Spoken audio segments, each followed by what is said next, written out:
తాకట్లో ఉన్న బంగారాన్ని విడిపించి ఆ రోజున మార్కెట్ ధర కట్టి మిగిలిన డబ్బును మీకు అందిస్తుంది కొమ్మూరి గోల్డ్.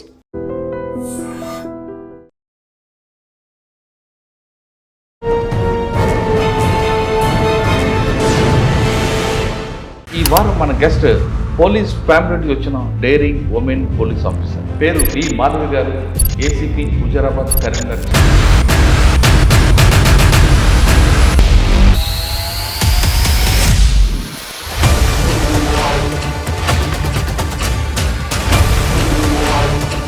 మాధవి గారు పోలీస్ కుటుంబంలో పుట్టారు. తండ్రి పోలీస్ ఆఫీసర్, అన్నయ్య పోలీస్ ఆఫీసర్, తమ్ముడు పోలీస్ ఆఫీసర్, ఆఖరి హస్బెండ్ కూడా పోలీస్ ఆఫీసర్. కానీ వాళ్ళిద్దరు పిల్లలు మాత్రం వేరే రూట్లోకి వెళ్తున్నారు. సాధారణంగా పోలీస్ ఆఫీసర్లు ఎస్ఐ నుండి డిఎస్పీ వచ్చాక వాళ్ళకి సిఐడిఓ ఇంటెలిజెన్స్ పంపిస్తుంది. కానీ మీ ఒక్కరికే మాత్రం గవర్నమెంట్ సెలెక్ట్ చేసుకున్న ఒక ఫోకల్ పోస్ట్ వచ్చిందంటే మీ క్రెడిబిలిటీ, మీ వర్క్, మీ డెడికేషన్ వాటి మీద మీకు ఎక్కువ అవకాశం వచ్చింది. అంతే. నాకు తెలిసింది అయితే ఫస్ట్ ల్యాండ్ ఆర్డర్గా ర్యాంక్ ప్రమోటీ ఆఫీసర్గా అయితే నాకే వచ్చింది అవకాశం అని నేను భావిస్తాను. సో చాలా ప్రౌడ్గా ఫీల్ అయినాను. కొంచెం భయం కూడా వేసింది. నాకు అడ్వాంటేజ్ ఏంటంటే సార్, నా సబ్ ఇన్స్పెక్టర్గా కూడా నేను ల్యాండ్ ఆర్డర్ పోస్టింగ్ చేశాను. హుజరాబాద్లో మీకు పోస్టింగ్ ఇవ్వడం మీరు ఎలా ప్రౌడ్ ఫీల్ అవుతున్నారు? అదొకటే కాకుండా ఇక్కడ లోకల్ ఎమ్మెల్యే ఒక ఇష్యూలో జస్ట్ అలా సింపుల్గా పంపడం వెనక కారణం ఏంటంటే, హుజరాబాద్లో లోకల్ ఎమ్మెల్యే చాలా బాగుండేవారు మొదట. కానీ ఆ ఒక్క ఇష్యూ ఏదైతే ఉందో, మాకు వీణవంక ఇష్యూ ఉంది సార్, సమ్మక్క సారక్క. అది ఒక ప్రైవేట్ ల్యాండ్లో జరుగుతుంది. హైకోర్టు అనేది ఉదయనందన్ రెడ్డి గారికి సపోర్ట్గా ఆర్డర్స్ ఇచ్చారు. వాళ్ళ ల్యాండ్ కాబట్టి వాళ్ళు రిచువల్స్ చేసుకోవాలని. లోకల్ ఎమ్మెల్యే గారు కాబట్టి ఇది మొదటి నుంచి మేము చేస్తున్నాం కాబట్టి మేమే రిచువల్స్ చేస్తామనే విషయంలో కాంట్రడిక్షన్స్. నా లెవెల్లో నేను చాలా కన్విన్స్ చేశాను సార్కి. చేశాం కానీ వారు పూర్తి సహకారం ఇవ్వలేదు. ఇవ్వనందువల్ల ప్రివెంటివ్ కస్టడీ తీసుకోవాల్సిన పరిస్థితి వచ్చింది. కరీంనగర్లో మీకు బాగా గుర్తుండిపోయిన సంఘటన చెప్పండి. మంచి కేసు అంటే క్లూస్ లేకుండా బ్రేక్తో చేసిన కేసులు కానీ. అసలు అవి లెక్కలేనన్ని సార్, లెక్కలేనన్నివి. అప్పుడు అంత ఓపిక ఎలా వచ్చిందో మాకే తెలియదు. అంటే మేము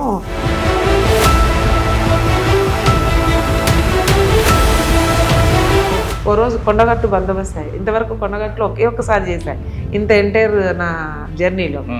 అది నేను వేములవాడ రూరల్ సర్కిల్ ఇన్స్పెక్టర్గా ఉన్నప్పుడు. కొండగట్టులో పనిచేసినప్పుడు నేను బందోబస్తు చేస్తున్నా అండి. ముగ్గురు వచ్చారు, ఒక లేడీ, హస్బెండ్, ఒక బాబు. తీసుకొచ్చి డక్కని కాలు మొక్కుతుంది. అరే మీరు ఎవరు అసలు? మాకు తల్లి కాలు. అమ్మ మేము విడిపోయినాక నన్ను పిలిచి కౌన్సిలింగ్ చేస్తే మా బాబు 10th క్లాస్, ఇక్కడ మీరు చూస్తే మాకు చాలా సంతోషం. ఇంకా అంతకు మించిన ఉద్యోగ సాటిస్ఫాక్షన్ ఏమి ఉండదు సార్, మీకు అంతే.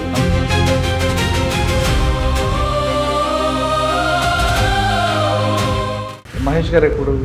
మహేష్ పీటీసీలోనే ఉంటాయి సార్. ఎలా జరిగింది సంగతి? తను యాక్చువల్గా 95లో రీనల్ ట్రాన్స్ప్లాంటెడ్ సార్. ఆయన కోవిడ్ తర్వాత గ్రాఫ్ట్ ఫెయిల్ అయిందండి, హార్ట్ స్ట్రోక్తో చనిపోయింది.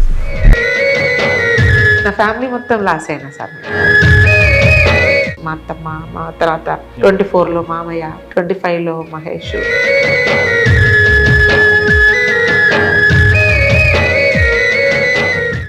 ఎందుకంటే ఆ లైఫ్ ఈరోజు నా హస్బెండ్ ఉంటే ఆయన చూపిస్తే మీరు మమ్మల్ని ఇద్దరిని ఫోటో తీసేవాళ్ళు కదా సార్.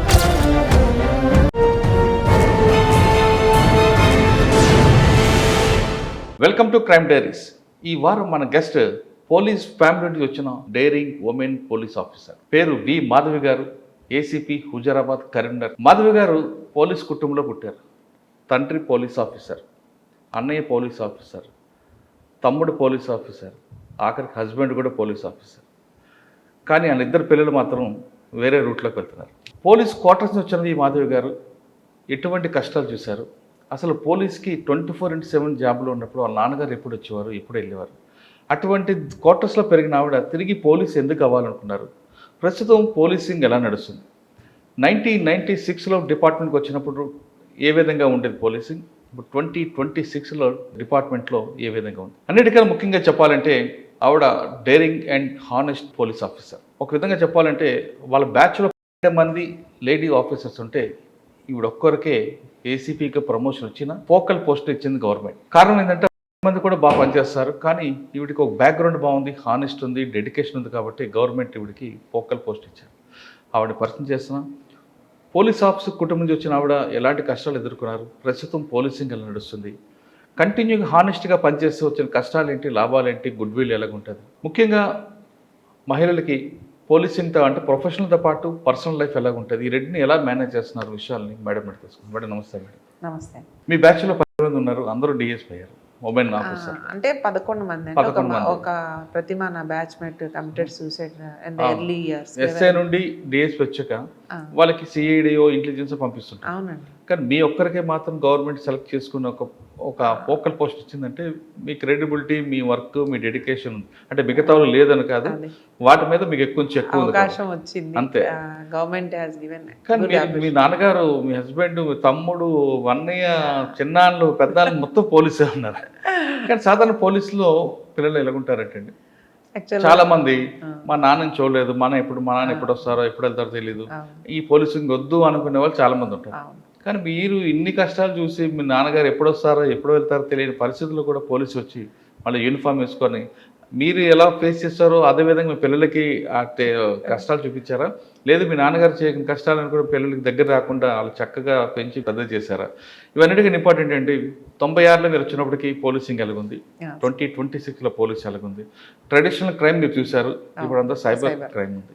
ఈ రెండింటికి వ్యత్యాసం, పోలీసింగ్లో మా ఆడవాళ్ళు ఎదుర్కొన్న కష్టాలు ఏంటి, నష్టాలు ఏంటి, దీనివల్ల వాళ్ళకు కొంత ఎలాంటి మోరల్ కాన్ఫిడెన్స్ వస్తుందో. అసలు ముందు మనం వెనక్కి వెళ్ళే ముందు హుజరాబాద్లో మీకు పోస్టింగ్ ఇవ్వడం, ఇక్కడ లోకల్ ఎమ్మెల్యేని ఒక ఇష్యూలో జస్ట్ అలా సింపుల్గా పంపడం వెనక్కి కారణం ఏంటంటే? సార్ ఏం లేదు సార్, నాకు మా డీజీపీ గారు, దీదేని డీజీపీ గారు సుధర్ రెడ్డి సార్, మా హస్బెండ్, మొత్తానికైతే నాకు విత్ సపోర్ట్ ఆఫ్ ఆఫీసర్స్ నాకు పోస్టింగ్ వచ్చింది. Purely officer posting. Officer posting. ఇది వెరీ హ్యాపీ. ఎందుకంటే మీరు అన్నట్టుగా నా బ్యాచ్మేట్స్కి ఇంకా ఆంధ్రాలో ప్రమోషన్స్ రాలేదండి, ఒక్క ఆవిడకే వచ్చింది, ఇంకా రాని వాళ్ళు కూడా ఉన్నారు అక్కడ.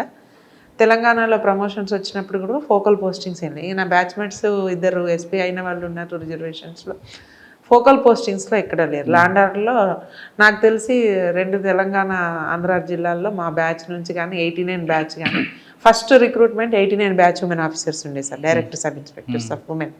తర్వాత మాదే బ్యాచ్ 96. నాకు తెలిసిందైతే ఫస్ట్ ల్యాండ్ ఆర్డర్గా ర్యాంక్ ప్రమోటీ ఆఫీసర్గా అయితే నాకే వచ్చింది అవకాశం అని నేను భావిస్తున్నాను. సో చాలా ప్రౌడ్గా ఫీల్ అయినాను. కొంచెం భయం కూడా వేసింది.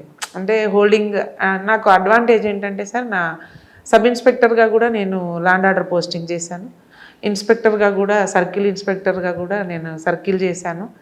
నాకు మొదటి నుంచి కూడా బై గాడ్ గ్రేస్ మా కరీంనగర్ జిల్లాలో నాకు అధికారులందరూ కూడా ఉమెన్ ఆఫీసర్ని ముందు గట్టిగా పనిచేస్తాము, తర్వాత డెడికేటెడ్గా పనిచేస్తాం కాబట్టి నా అధికారులు కూడా అలాగే ఉండేవారు. నా ఇన్స్పెక్టర్ నుంచి ఎస్పీ వరకు కూడా ప్రతిదానికి నాకు మోరల్ సపోర్ట్ ఇచ్చేవారు.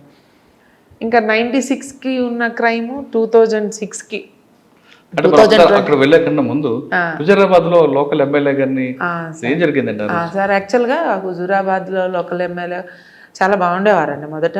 కానీ ఆ ఒక్క ఇష్యూ ఏదైతే అవుతుందో, మాకు వీణవంక ఇష్యూ ఉంది సార్, సమ్మక్క సారక్క, అది ఒక ప్రైవేట్ ల్యాండ్లో జరుగుతుంది. హైకోర్టు అనేది ఉదయనందన్ రెడ్డి గారికి సపోర్ట్ చేయగా ఆర్డర్స్ ఇచ్చారు, వాళ్ళ ల్యాండ్ కాబట్టి వాళ్ళు రిచువల్స్ చేసుకోవాలని. బట్ ఎమ్మెల్యే గారు వచ్చి లోకల్ ఎమ్మెల్యే గారు కాబట్టి ఇది మొదటి నుంచి మేము చేస్తున్నాం కాబట్టి మేమే రిచువల్స్ చేస్తామనే విషయంలో కాంట్రడిక్షన్స్ ఉంది ఆ ఇద్దరికి సంబంధించి. వాళ్ళిద్దరు కూడా క్లోజ్ కజిన్స్. సో కానీ మేము as per the direction of court ఎవరికి సపోర్ట్ చేస్తే వాళ్ళకి చేయాలి. నా లెవెల్లో నేను చాలా కన్విన్స్ చేశాను సార్కి, చేశాం కానీ వారు పూర్తి సహకారం ఇవ్వనందువల్ల ప్రివెంటివ్ కస్టడీ తీసుకోవాల్సిన పరిస్థితి వచ్చింది. ఇంకా ప్రివెంటివ్ కస్టడీలో మీరు అందరు చూసుంటారు, మా ఇన్స్పెక్టర్ గారిని అక్కడ కేసెస్ అవి కూడా జరిగినాయి. ఆ సందర్భంలో తప్పనిసరి పరిస్థితుల్లో సార్ని ప్రివెంటివ్ కస్టడీ తీసుకోవడం జరిగింది. అంతేగాని ఇక్కడ పెద్దగా ఆ ఎపిసోడ్లో మీరు బాగా హైలైట్ అనుకుంటున్నారు. ఇక్కడ హైలైట్ కాదండి, ఉద్యోగం నిర్వహించాము, నా ఉద్యోగ బాధ్యతను నిర్వహించాం. ఇన్స్పెక్టర్ మేమందరూ కూడా టీమ్ ఆఫ్ వర్క్ అది చేయాలి కాబట్టి ఇది హైలైట్ అవుతుందా కింద పడిపోతామా అన్నది కాకుండా ఉద్యోగ బాధ్యత నిర్వహించాల్సిన పరిస్థితుల్లో ఉమెనా జెండా అనేది రాదు సార్ అక్కడ పోస్ట్. నా పోస్టుకి నేను చేయాలి కాబట్టి ఇన్స్పెక్టర్ చేసే పద్ధతిలో వారు సహకరించలేదు కాబట్టి ప్రత్యక్షంగా నేను పార్టిసిపేట్ చేయాల్సిన ఆవశ్యకత ఆ టైంలో వచ్చింది. అంతే తప్ప ఏదో ఇది నేనేదో పెరగాలని లేదా ఇంకా తగ్గాలని అది ఉద్దేశం. సిచ్యువేషన్ డిమాండ్స్ లైక్ దట్ అంతే సార్. ఒకసారి మనం వెనక్కి వెళ్దాం. ఎస్. ఖమ్మం జిల్లాలో ఇల్లెందున పుట్టిన మాధవి గారు ఆదిలాబాద్ ప్రయాణం ఎలా స్టార్ట్ అయింది సార్? యాక్చువల్గా నాది బ్రాటప్ మా నాన్నగారు సబ్ ఇన్స్పెక్టర్గా, సివిల్ సబ్ ఇన్స్పెక్టర్గా లాస్ట్ ఒక 20 years చేశారు ఆయన. నేను పుట్టేటప్పటికి 1973లో ఆయన సబ్ ఇన్స్పెక్టర్ ఉండేది. కానీ ఆయన సర్వీస్ ఫస్ట్ హైదరాబాద్లో చేశారు. తర్వాత ఖమ్మం జిల్లాకు అలర్ట్ అయింది ఆన్ ప్రమోషన్. ఆయన ర్యాంక్ ప్రమోటింగ్, కానిస్టేబుల్ నుంచి ర్యాంక్ ప్రమోటింగ్. సో అక్కడి నుంచి ప్రయాణం అంటే సార్ నేను అన్ని పల్లెటూర్లలో నాన్న చేశారు. గుండాల అప్పుడు లాంతర్ కూడా ఉండేది కాదు, కరెంట్ లేదు. స్కూల్ నాకు అక్షరాభ్యాసం గుండాల్లో జరిగింది. ఒక మీ పేరు గల మురళీ సార్ దగ్గర నా అక్షరాభ్యాసం జరిగిన తర్వాత అప్పటికి కరెంట్ ఉండే ఊరు కాదండి. మాది పెద్ద ఫ్యామిలీ, మేమంతా కూడా 6 sisters 2 brothers ఉన్నాం. సో నాన్నగారు ఒక్కరు చేస్తే మేమందరం చదివించారు. అందరూ గవర్నమెంట్ స్కూల్స్, అప్పుడేం ప్రైవేట్ స్కూల్స్ లేవు కదా. సో అందరం చదువుకున్నాం. అప్పుడు అందరికీ అప్పుడు ఉన్నది అందుబాటులో 10th class సార్. అక్కలు అందరూ కూడా చదువుకున్నారు, అందరు హౌస్ వైఫ్స్ చేశారు. నాకు వచ్చేటప్పటికి మా బ్రదరు ఈ వైపు వచ్చారు. సో అన్నయ్య నన్ను మోటివేట్ చేసిన. నా గ్రాడ్యుయేషన్ అయిపోయేటప్పటికి 95లో గ్రాడ్యుయేషన్ అయింది. 96లో నోటిఫికేషన్. వెంకటరమణ గారు, రమణమూర్తి గారు వారు 95లో కూడా ఆయన ట్రై చేశారు, రాలేదు. సో 96కి వచ్చేసరికి నా గ్రాడ్యుయేషన్ కూడా కంప్లీట్. ఏం కాదు రా అంటే, ఈ పోలీసు ఉద్యోగం చూస్తున్నాం కదా అన్నయ్య నాన్న, మాకు ఇబ్బంది అవుతుందేమో ఎట్లా. అందులో ఉమెన్ అనేది ఇంకా చాలా అప్పుడు పీక్ ఎక్స్ట్రీమిస్ట్ ఎఫెక్టెడ్. అది బయట వాళ్ళంటే భయపడతారు, మనకేం భయమే, మనం అందరం చూసిందే కదా. మొదటి చిన్నప్పటి గుండాల ఆలపల్లి అంతా కూడా ఎక్స్ట్రీమిస్ట్.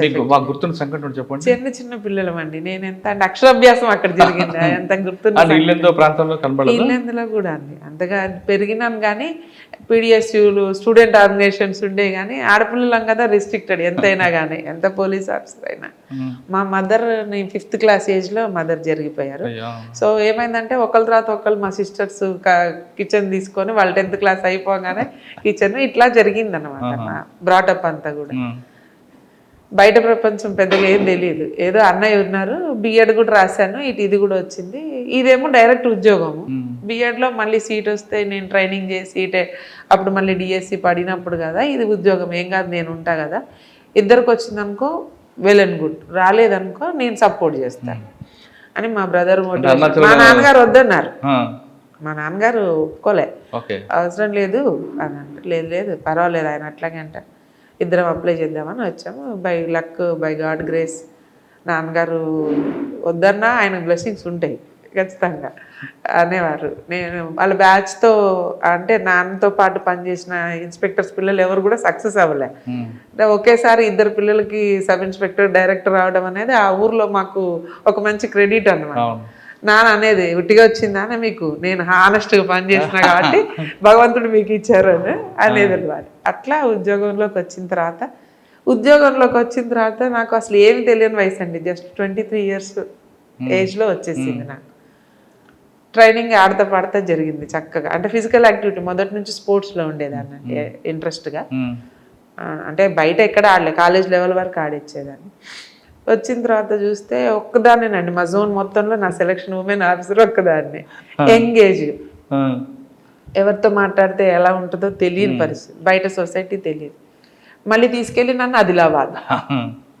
ఆదిలాబాద్లో పోనీ అన్నయ్య ఉన్నారు కదా అనుకుంటే, ఆదిలాబాద్ ఏమో ఎంత ఉంటుందో మీకు కూడా తెలుసు. 200 ఆదిలాబాద్ టౌన్ ప్రొబేషనర్ని నేను, అన్నయ్యకి వచ్చి బెల్లంపల్లి ప్రొబేషనర్. అంటే ఇంచుమించు 200-250 kilometers డిస్టెన్స్ ఉంటుంది.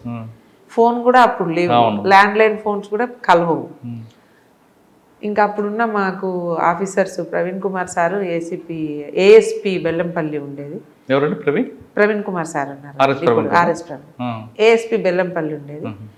అప్పుడు మా ఎస్పీ గారు ఉన్నారు. సార్ ఏమన్నారంటే, మీకు ఏదన్నా మీ బ్రదర్తో మాట్లాడాలనుకుంటే వైర్లెస్ సెట్లో పోయి మాట్లాడుకోండి, ఆ ఆప్షన్ ఇచ్చారు. ఆ సార్ ఏం చేశారు, మీరు అక్కడ ఎస్పీ సార్ ఏఎస్పీ గారు పర్మిషన్ తోటి, మూర్తి నువ్వు మాట్లాడాలంటే చెల్లితోటి భయం కదండి ఒక్కదాన్ని వదిలేశారు నన్ను అని.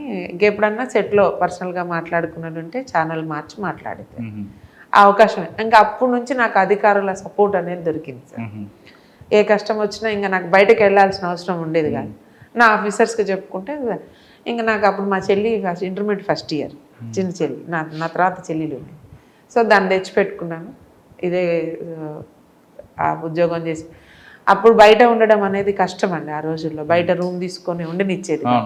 సో పోలీస్కి ఎస్ఐ గారికి యాంటీ రూమ్ ఉంటుంది. ఆ యాంటీ రూమ్ నాకు ఇచ్చారు. ఆ యాంటీ రూమ్లో నేను మా చెల్లెలు ఉండి అక్కడే వండుకొని తినుకుంటూ ఉద్యోగం స్టార్ట్ చేశాను.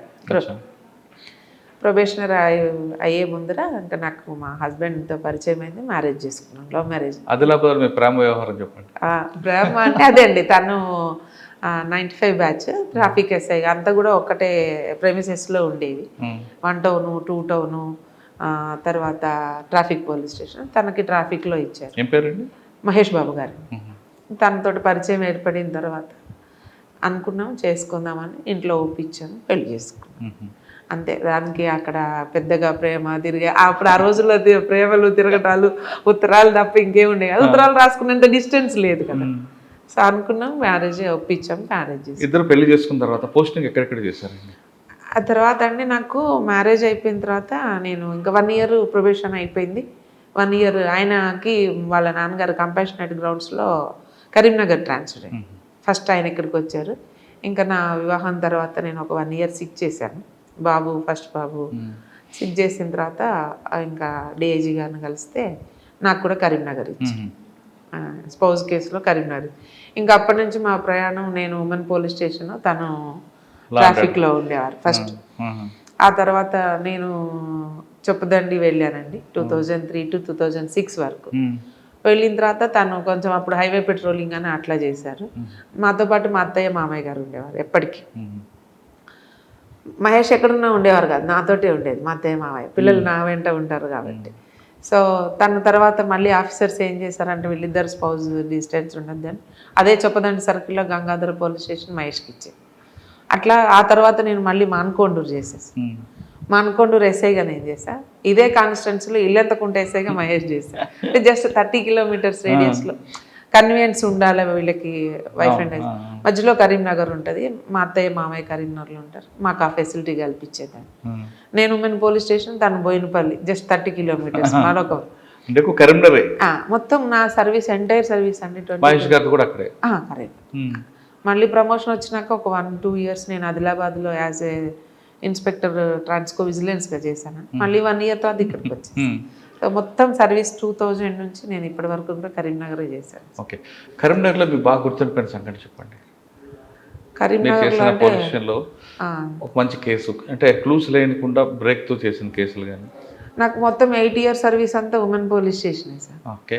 ఉమెన్ పోలీస్ స్టేషన్లో కూడా కేసులు ఉంటాయమ్మా. అవును. అంటే విడిపోదాని వస్తారు కానీ మీ కౌన్సిలింగ్తో కలుస్తుంటారు. అసలు అవి లెక్కలేనన్ని సార్, లెక్కలేనన్నివి. అప్పుడు అంత ఓపిక ఎలా వచ్చిందో మాకే తెలియదు. అంటే మేము మొదటి నుంచి అనేది నాకు ఆఫీసర్స్ చెప్పేవారు, మ్యాట్రిమోనియల్ ఇష్యూలో పేషెంట్ చిన్నపిల్లవు కాదు, ఉద్యోగరీత్యా చిన్నపిల్లవు కాదు, వయసులో చిన్నపిల్లవైనా నువ్వు ఎట్లా ఫేస్ చేయాలంటే మా సీనియర్ ఆఫీసర్స్ ఎట్లా మీ ఇంట్లో ఉన్నాయి కదా ఇష్యూస్, ఓనప్ చేసుకోవాలి. నువ్వు ఒక పెద్ద ఫ్యామిలీ నుంచి రావడం అనేది ఒక అడ్వాంటేజ్ అండి. అందులో వచ్చిన ప్రతి ఒక్కరిలో ఒకరు మన వాళ్ళు కనపడతారు. మన ఫ్యామిలీ మెంబర్స్, ఒక కష్టం ఉన్న వాళ్ళు ఉంటారు ప్రతి ఇంట్లో కూడా, ఎక్కడో చోట కష్టం ఉంది. వాళ్ళు చెప్తా ఉంటే మనకి ఏమనిపిస్తుంది అంటే, ఓ మా చెల్లి కాదు, మా అక్కయ్య కాదు, అలా కనపడితే మనం ఆటోమేటిక్గా ఓనప్ అయిపోతుంది వద్దన్నా కూడా, ఉమెన్ మెంటాలిటీ. సో అట్లా ఉండి మేము చాలా అవర్స్ టుగెదర్ కూర్చొని మాట్లాడి కౌన్సిలింగ్ చేసి, చాలాసార్లు మాకు బయట ఎక్కడ కనపడ్డా దండం పెట్టి పిల్లలు తీసుకొచ్చి, అమ్మ మేము విడిపోతా అంటే మీరు నాకు కల్పించారు, ఇక మా బాబు అని కల్పించిన సందర్భాలు చాలా ఉన్నాయి. హైయెస్ట్ అంటే నేను ఓ రోజు కొండగట్టు బందోబస్తు అయ్యాయి. ఇంతవరకు కొండగట్టులో ఒక్కసారి చేశాను ఇంత ఎంటైర్ నా జర్నీలో. అది నేను వెమ్లవాడ రూరల్ సర్కిల్ ఇన్స్పెక్టర్గా ఉన్నప్పుడు. కొండగట్టులో పనిచేసినప్పుడు నేను బందోబస్తు చేస్తున్నా అండి. 3 వచ్చారు, ఒక లేడీ, హస్బెండ్, ఒక బాబు. తీసుకొచ్చి డక్కని కాలు మొక్కుతుంది. అరే మీరు ఎవరు అసలు మాకు తల్లి కాలు, అమ్మ మేము విడిపోయినాక నన్ను పిలిచి కౌన్సిలింగ్ చేస్తే ఇక మా బాబు 10th క్లాస్, ఇక్కడ మీరు చూస్తే మాకు చాలా సంతోషం. ఇంకా అంతకు మించిన ఉద్యోగ సాటిస్ఫాక్షన్ ఏమి ఉండదు సార్, వీక్ అంతే. నన్ను గుర్తుపెట్టుకొని నన్ను 10 సంవత్సరాల తర్వాత మన ఫ్యామిలీ మెంబర్సే దూరం వాళ్ళు గుర్తుపెట్టలేరు. అప్పటికి ఇప్పటికీ నా వయసులో మార్పు, ఉద్యోగంలో మార్పు ఉంటది కదా సార్, అయినా గుర్తుపెట్టుకొని వచ్చి నన్ను కలవడం అనేది సాధారణంగా మీరు చాలా ఉమెన్ కేసులు చూస్తుంటారు. ఇష్యూ అన్నది భార్య నుంచి స్టార్ట్ అవుద్దా, భర్త నుంచి స్టార్ట్ అవుద్దా? సరే నేను అదే చెప్తాను. బట్ ఎవరి నుంచి స్టార్ట్ అయినా పోలీస్ దాకా వచ్చిందంటే నాకు సర్కిల్ ఇన్స్పెక్టర్గా ఎస్ఐ ఇదే పోరాటం చేస్తాను. మా వాళ్ళు ఉమెన్ బయటకు వచ్చిందంటే ఇప్పుడు కొంత తేడా ఉంది సార్. ఆ రోజుల్లో బయటికి ఎన్ని కష్టాలున్నా బయటికి రారు. పోలీస్ దాకా వచ్చారు అంటే ఎంతో కొంత కష్టం ఉన్న వాళ్ళే వస్తారు. ఆ సింపతికల్ గ్రౌండ్లో మనం చూసినట్టయితే తప్పు ఎవరిదైనా మన సహాయం కోరి మన దగ్గరికి వస్తారు. అంటే అప్పట్లో భర్త తప్పు ఉంది కాబట్టి భార్య 100%. ఇప్పుడు కొంత 2 పక్కలు ఉంటుందండి, మేము చూస్తున్నాం కదా. ఇప్పుడు ఆడపిల్లలకి ఎట్లా ఉందంటే ఓపిక కొంచెం, అంటే జాయింట్ ఫ్యామిలీస్ ఉండకూడదు, ఇండిపెండెంట్ ఎర్నింగ్స్ అనేది డిపెండెంట్ కాదు కదా సార్. ఇప్పుడున్న ఉమెన్ డిపెండెంట్ కాదు, ఇద్దరు కూడా ఎర్నింగ్స్ ఉన్నారు కాబట్టి ఇద్దరు సేమ్ స్టెప్, నేను పడాల్సిన అవసరం లేదని. బట్ ఇక్కడ మనం ఆలోచించాల్సింది, నా తరఫున ఉమెన్ అందరికి చెప్పారు, ఎర్నింగ్స్ వేరు, కుటుంబం వేరు. ఏదున్నా గుమ్మం అవతలే మన ఉద్యోగం. వన్స్ గుమ్మం లోపలికి వచ్చాము అని అంటే ఫ్యామిలీ, అది చూసినప్పుడు మనం ఇద్దరం కూడా ఏ కష్టం వచ్చినా గొప్పలాట్లు ఉంటాయి, తిట్టుకోవడం ఉంటుంది, అడ్జస్ట్మెంట్ ఉంటుంది. అది ఉండాలి. ఈగో ప్లస్ ఇక్కడ మేము అబ్జర్వ్ చేసింది ఏంటంటే అండి, జాయింట్ ఫ్యామిలీస్ లేవు కదా సార్. ఇప్పుడు మదరు చెప్పడం లేరు, ఏదున్నా ఫోన్ టెలిఫోనిక్ అప్పుడు ఏముందంటే మనకి చెప్పుకునే అవకాశం లేక ఎవరికైనా, మీకు అందరికి తెలుసు ఫ్యామిలీలో పొద్దున గొడవ అయితే హస్బెండ్ తోటి సాయంత్రానికి కలిసిపోతాం. ఈ గొడవలో మధ్యలో ఇంకెవరు వచ్చేవాళ్ళు కాదు కదా. ఇప్పుడు అట్లా లేదు కదా సార్. ఇప్పుడు గొడవ కాగానే ఫోన్ వస్తుంది, అమ్మకి చెప్తుంది, అమ్మకి కోపం వస్తే అమ్మ వచ్చేస్తుంది, లేదంటే వీళ్ళు వెళ్ళిపోతారు. అడ్జస్ట్మెంట్ అవ్వడానికి టైం స్పాన్ అనేది దొరకడం లేదు. సో అది ఈజీ అయిపోయింది. కరెక్టే అండి. భర్త ఒకవేళ తప్పు చేసిన భార్య అడ్జస్ట్ 5 రోజులు కొనుండేవి. ఒకవేళ ఇద్దరు భజన గొడవ జరిగినా ఎవరో ఒకరు తగ్గిపోయేవారు, తర్వాత మళ్ళీ దొరికేది. ఇప్పుడు ఎందుకండి ఆ సిచ్యువేషన్ రావట్లేదు అంటే మెయిన్ క్వశ్చన్ ఏంటంటే, ఒకవేళ భార్య తప్పు లేదు అనుకుందాం, భర్త తిట్టాడు అనుకుందాం, నన్ను తిడతావా అని ఆవిడ ఇగో ఫీలింగ్ తీసుకోవడం, ఆవిడ మీరు చెప్తున్నట్టుగా కుటుంబాలకు వెళ్తే ఒకప్పుడు తప్పమ్మ ఎప్పటికైనా అక్కడే ఉండాలి అనేవారు. ఇప్పుడు అలా అనే పేరెంట్స్ కూడా లేకపోవడం వల్ల ఇది మైనస్ అవుతుంది. 100% ఏం కాదమ్మా ఉండంటే, అంటే ఒకప్పుడు ఒకసారి మ్యారేజ్ అయితే దానికి బైండ్ ఓవర్ అయి ఉండాలి, ఈడు కాకపోతే ఇంకోటి దొరుకుతాడు అనే సిచ్యువేషన్స్ లో ఈ రోజు కొంత సొసైటీ ముందుకు వెళ్తుంది. కానీ దానివల్ల నష్టం ఎక్కువ ఉంటుంది కదా. సొసైటీకి చాలా లాస్, పిల్లలకి లాస్, మెయిన్లీ పిల్లలకి లాస్ అండి. నేను ఇక్కడికి వచ్చి నాకు యాజ్ ఏ డిఎస్పీ ఇప్పుడు చూస్తా అంటే సార్ చాలా బాధ అవుతుంది. పిల్లల్ని వదిలేసి విమెన్ వెళ్ళిపోతున్నారు తన ఇష్టాన్ని. తప్పని నేను అనకూడదు చట్ట ప్రకారంగా, కానీ పిల్లల లైఫ్ ఒక్కసారి మనం ఆలోచించాల్సిన పరీక్ష ఉంటుంది. మీకున్న సర్వీస్లో భార్యాభర్తలు విడిపోయిన తర్వాత కుటుంబాలు చిన్నాభిన్నం అయిపోయిన తర్వాత పిల్లలు రోడ్డు మీద కొన్ని సంఘటనలు చాలా చూస్తుంటారు. ఒక కేసు చెప్పగలరా? స్పెసిఫిక్గా కేసు స్టడీస్ అనేది ఏం చేయాలి. ఇంకా పిల్లలు ఇక్కడ ఏం చేస్తారంటే సార్, అమ్మమ్మ తాత దగ్గర పెరుగుతారు, ఆ తర్వాత మళ్ళీ మాకు టచ్ ఉండరు కదా సార్. 2 yearsలో మేము వెళ్ళిపోతాం.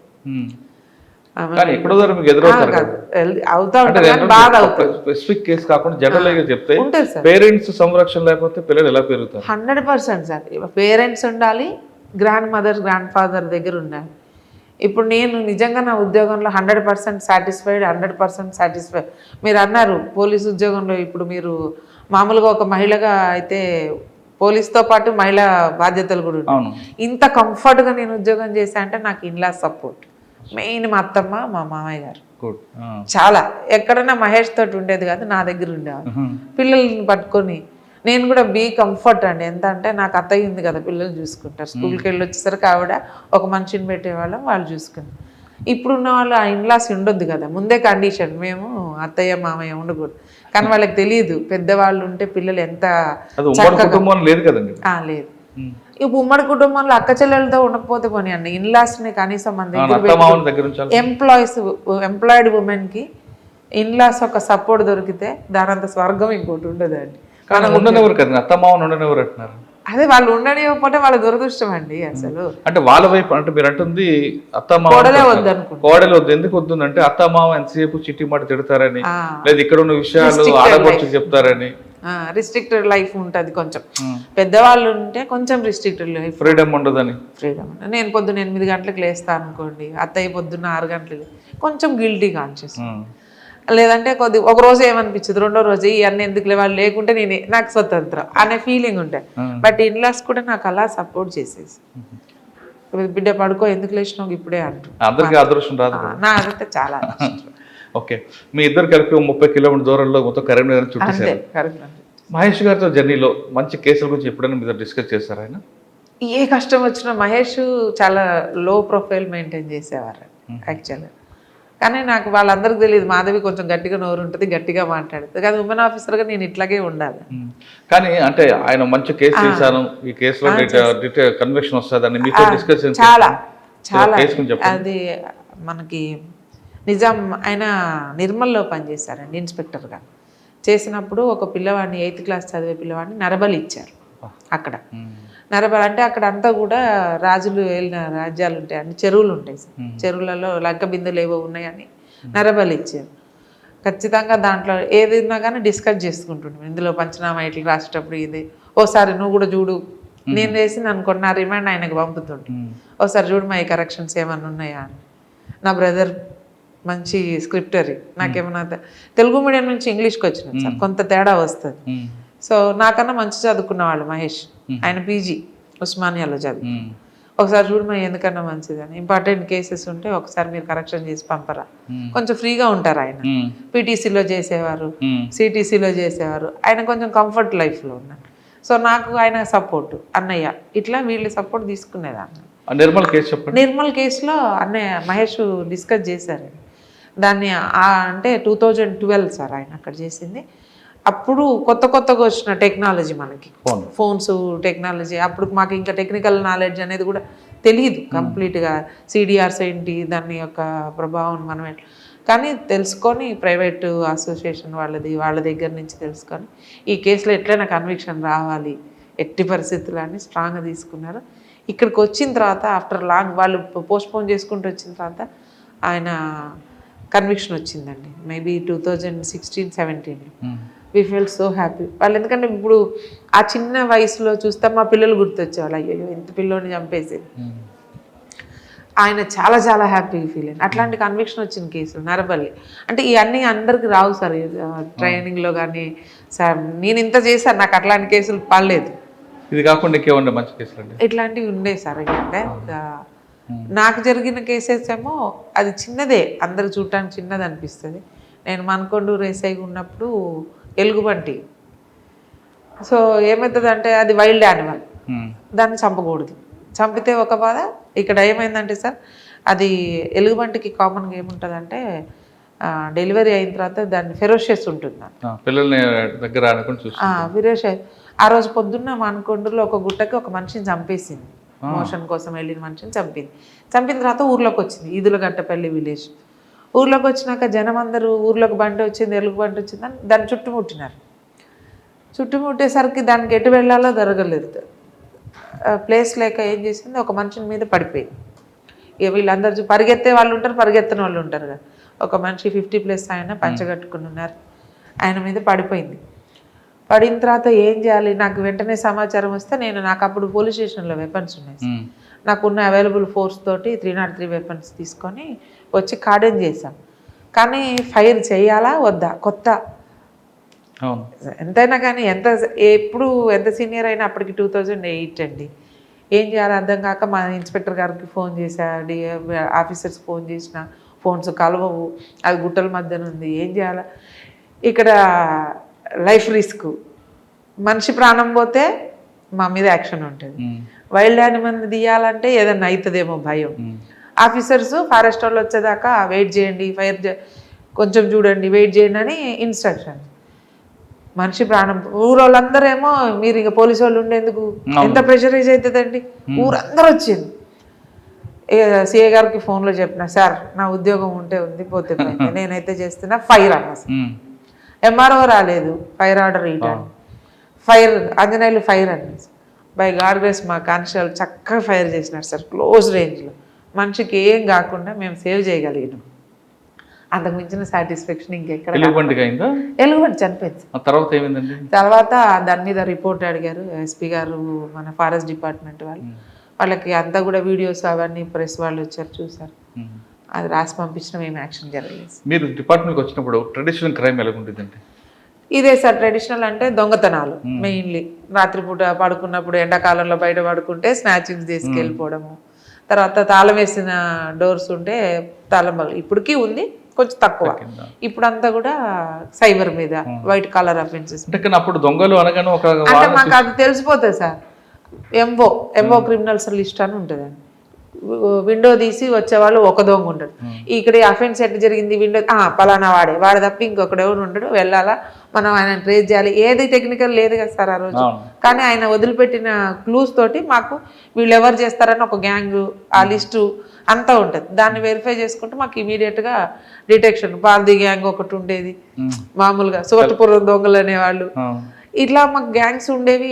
చేసే పని అఫెన్స్ని బట్టి, ఆ మోడస్ ఆపరేండ్ని బట్టి మేము అసెస్ చేసేసి, కొంతమంది దొంగతనం చేసిన తర్వాత వండుకొని తినిపోతారు, కొంతమంది చంపేసిపోతారు, కొంతమంది మోషన్ పోయిపోతారు సార్. వాడికి అదొక హ్యాబిట్ అంతే. తిన్నాక బయట మోషన్ వెళ్ళిపోతారు. అంటే ఈ గ్యాంగ్ అనేది మాకు అర్థమైపోతుంది, క్లూ. ఇప్పుడు అట్లాంటిది లేవండి, అది చాలా తగ్గిపోయింది. ఇప్పుడు దొంగలు ఎలా గుర్తించడం అండి? ఇప్పుడు అంతా కూడా technology, cell phones, CC cameras. ఇప్పుడు అంతా వైట్ కలర్ అఫెన్స్. ఇంజనీరింగ్ చదివే వాళ్ళు సైబర్ దొరకకుండా ఎక్కడో ఉండి దొంగతనాలు. ఇప్పుడు తాళాలు లేకుండానే దొంగతనం ఓపెన్. మనతోటే మన డబ్బులు తీసుకుంటున్నారు, మనల్ని ట్రాప్ చేసి మన డబ్బులు చూస్తున్నారు కదా. చాలా ఎడ్యుకేటెడ్ వాళ్ళు దాంట్లో ట్రాప్ అవుతున్నారు.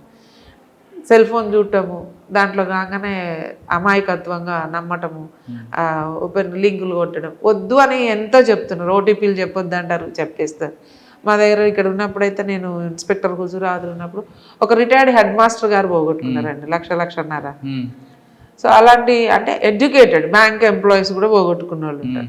అంటే వాళ్ళు మాట్లాడేది అలా మాట్లాడతారు కావచ్చు అండి, ట్రాప్ చేసేటప్పుడు. అంతేందుకు మాకు కూడా వస్తాయి ఫేక్ కాల్స్. పోలీసు అని వాళ్ళకి ఏం తెలుస్తుంది, పర్సనల్ నెంబర్కి వస్తాయి కాల్స్. కట్ చేస్తాం, బ్లాక్ లిస్ట్లో పెట్టేస్తాం. సరే అమ్మా, మీ సర్వీస్లో ఈవ్ టీచింగ్ కేసులు వచ్చేటప్పుడు అవును సార్, వాళ్ళు ఎలా కౌన్సిలింగ్ చేస్తారు మీరు? అంటే మాటలతోనా, చేతులతోనా? చెప్పచ్చా, చెప్పకూడదు? రెండు రకాలు. బస్ స్టాండ్లో కూడా నేను మఫ్టీలో వెళ్ళి నైట్ అవర్స్ ఎక్కువగా బస్ స్టాండ్స్లో, కాలేజ్ సివిల్ డ్రెస్లో. నిజం సార్, అంటే ఉమెన్ ఎవరు రాకూడదు.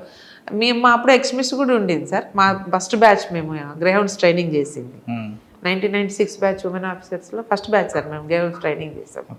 గ్రేహౌండ్స్ ట్రైనింగ్ చేసినప్పుడు కూడా మేము ట్రైనింగ్లో కూడా, ప్రాక్టికల్ ట్రైనింగ్లో కూడా మమ్మల్ని ముందు పెట్టేవారు. అక్కలు వచ్చిన అంటే అప్పటి వరకు ప్రజలకు తెలియదు ఉమెన్ పోలీసులో ఉంటారని. మమ్మల్ని చూసి మేము ముందు ఉంటే అది నక్సలైట్సే అనుకునేవారు, పోలీస్ అనుకునేది కాదు. అక్క కనపడ్డది అంటే ఖచ్చితంగా నక్సలైట్సే. పోలీస్ అక్కలు అప్పుడు లేదు మా బ్యాచ్ కాబట్టి అది కూడా అడ్వాంటేజ్.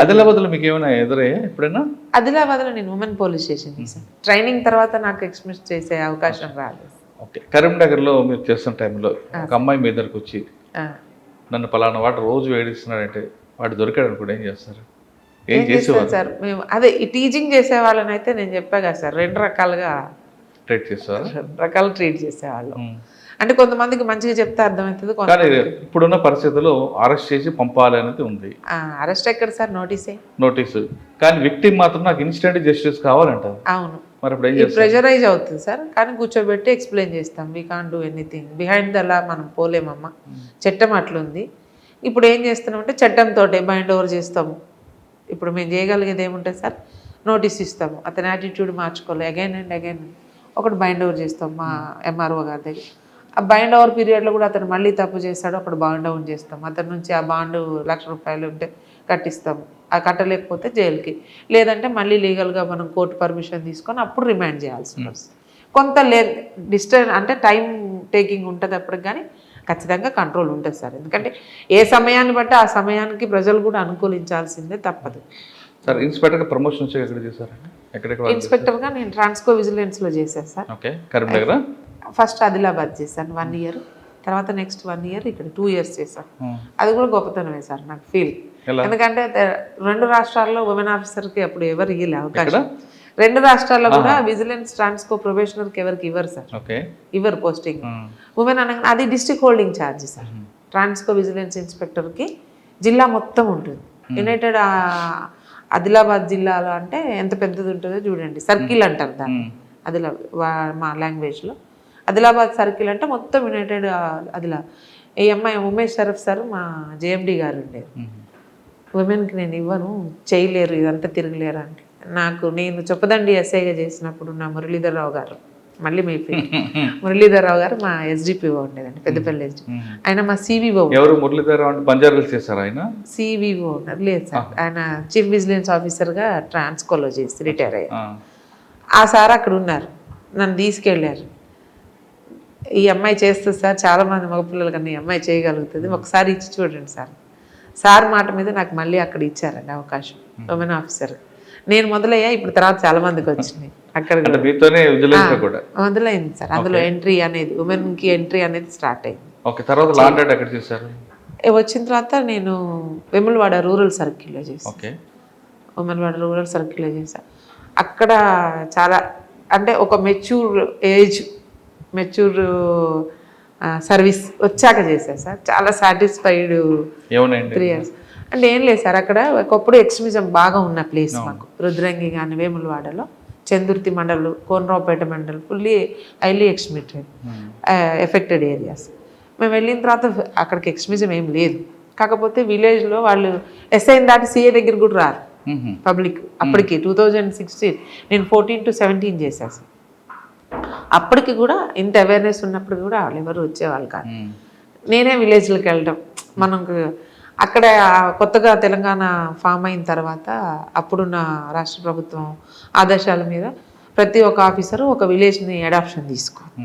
నేను అడాప్షన్ తీసుకున్న విలేజ్ యాజ్ ఏ ఇన్స్పెక్టర్గా మంగళపల్లి విలేజ్ ఆఫ్ కోనరావుపేట. నిజంగా నన్ను ఆడబిడ్డలాగా చూసుకునేది సార్ ఆ విలేజర్స్. ఆ విలేజ్లో ఒక బతుకమ్మ తెప్పని పోలీసు సపోర్ట్ తోటి, అదర్స్ సపోర్ట్ తోటి ఆ విలేజ్ బతుకమ్మ ఆడతారు ఇక్కడ తెలంగాణలో. కానీ బతుకమ్మని ఇమ్మర్షన్ చేయాలంటే వాటర్ లేదు. సో అప్పటి గ్రామ సర్పంచ్ శ్రీనివాస్ గారు ఉండేది. ఆయన ఒక 2 ఎకరాలు ఇస్తే ఆ శాండ్ వాళ్ళ క్వారీ వాళ్ళతోటి ప్రొక్లైన్ తీసుకొచ్చుకొని మనం సపోర్ట్ చేసి అదంతా చేయించాం ఇనాగరేషన్కి. నేను అక్కడి నుంచి ట్రాన్స్ఫర్ అయ్యి వచ్చిన తర్వాత కూడా నన్ను పిలిస్తే నేను వెళ్ళి బతుకమ్మని ఇమ్మర్షన్ చేసి వచ్చాను. పెద్దబాబుని పిల్లలు తీసుకు అది చాలా సాడ్. అంటే నన్ను ఒక ఆడపిల్లలు వాళ్ళు సొంత ఊరికి మనం అమ్మ వాళ్ళ ఇంటికి వెళ్తే ఎలాగుంటుందో అట్లా చూసేవారు. అక్కడున్న ఇంకొక సంతోషకరమైన విషయం ఏంటంటే జోయల్ డేవిస్ సార్ మాకు ఎస్పీ ఉన్నారండి అప్పుడు. లేదు కరీంనగర్, ఇంకా డివైడ్ కాకముందు, జిల్లా డివైడ్ కాకముందు. అప్పుడు ఎస్పీ గారు కూడా ఒక విలేజ్ తీసుకోవాలి. ఎస్పీ విలేజ్ ఏంటంటే మా దగ్గర చందుర్తి మండలంలో సనుగుల విలేజ్. నేను అక్కడికి వెళ్ళి నేను ఇంత యునైటెడ్ కరీంనగర్లో సార్ని రిక్వెస్ట్ చేశాను, సార్ మా దగ్గర మీరు తీసుకోండి, మేము ఉమెన్గా నేను పని చేసి పెడతాను సార్, నా మీద నమ్మకం పెట్టండి సార్. ఓకే మాధవి తీసుకుందాం. ఈ ఎక్స్ట్రీమిస్ట్ ఎఫెక్టెడ్ ఏరియా కాబట్టి సార్ 1-2 సార్లు వస్తే కొంత డెవలప్మెంట్ జరుగుద్ది, అది నా ఇంటెన్షన్. సో అక్కడ చూస్తే అక్కడికి వెళ్ళిన తర్వాత పరిస్థితి చూస్తే అండి గంగెడ్ల క్యాస్ట్ అనేది ఉంటుంది, గంగిరెద్దుల క్యాస్ట్. పూర్ డబ్బులు ఉంటాయి వాళ్ళ దగ్గర, కానీ ఇల్లిటరేట్స్ ఉంటారు. ఇంకా అక్కడ నేను ఇనిషియేషన్ తీసుకుంది ఏంటంటే అండి పిల్లలందరినీ స్కూల్లో వేయాలి. ఎట్లా వేయాలి, వాళ్ళు ఎవరి మాట వినరు. వాళ్ళు పొద్దున్నే వెళ్తారు, ఊరు తిరిగి వాళ్ళు బిచ్చం ఎత్తుకొని వచ్చి బతకడం అనేది వాళ్ళ జీవన వృత్తి. చాలా పైసలు ఉంటాయి వాళ్ళ దగ్గర, కానీ వాళ్ళు ఎంజాయ్ చేయరు, డబ్బులు దాచుకుంటారు. సో మొత్తానికైతే అందరిని మోటివేట్. అసలు మా సార్ షాక్ అయినారు, మాధవి బెగ్గింగ్ ఒక ఫ్యామిలీ, ఒక కమ్యూనిటీ ఉంటుందా? సారు ఫ్యామిలీ అందరు కూడా వచ్చి చూసారండి. అందరూ వాళ్ళకి వెల్ఫేర్ కోసం చాలా స్పాన్సర్షిప్ కూడా ఇచ్చేవారు. వాళ్ళని మోటివేట్ చేసి ఒక 30-35 మంది పిల్లల్ని స్కూల్లో జాయిన్ చేశానండి.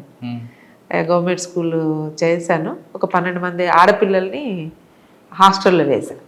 నేను ఉన్నంతకాలం వాళ్ళని ఉంచగలిగాను. నేను చేసిన తర్వాత అక్కడి నుంచి ఇంకా మళ్ళీ రిపీట్గా మనం వెళ్ళలేకపోయాను. 12 ఆ పిల్లలందరూ నా దగ్గర కొన్ని ఫొటోస్ ఉంటాయి సార్, ఇప్పుడు నేను తేలే. కానీ యాక్చువల్గా మా ఎస్పీ గారు హ్యాపీ వాళ్ళని. అంటే స్కూల్లో నుంచి వెళ్ళిపోకుండా ఒక బర్త్డే అని ఒక కేక్ కట్ చేయడం, లేదా నాకు అందరు సపోర్ట్, ఎవరైనా సపోర్ట్ చేసి అందరినీ బట్టలు కొనియటం, వినాయక చవితి వస్తే అన్ని గుళ్ళకి తీసుకెళ్ళడం, స్కూల్లో ఉండు ఇవన్నీ చూపిస్తే వాళ్ళు స్కూల్ నుంచి ఇంట్లో పారిపోకుండా ఇంకా నా పిల్లల్లాగానే వచ్చి తలుపు కొట్టి మేడం మేడం మేడం అంత మధ్యాహ్నం పడుకొని ఇచ్చేది కదా స్కూల్కి మధ్యలో వచ్చేసి. సో అది చాలా హ్యాపీ అనిపించింది సార్. ఒక పిల్లవాడిని తీసుకొచ్చి సారు అప్పుడు సాప్ చైర్మన్తో మాట్లాడి హ్యాండ్బాల్లో కూడా జాయిన్ చేశాను. అట్లీస్ట్ ఒకడన్నా ఉద్యోగస్తుడు కావాలని కోరుకుండేది, కానీ అది తీరలేదండి. పిల్లలు వెళ్ళిపోయారు మేము వచ్చేసిన తర్వాత.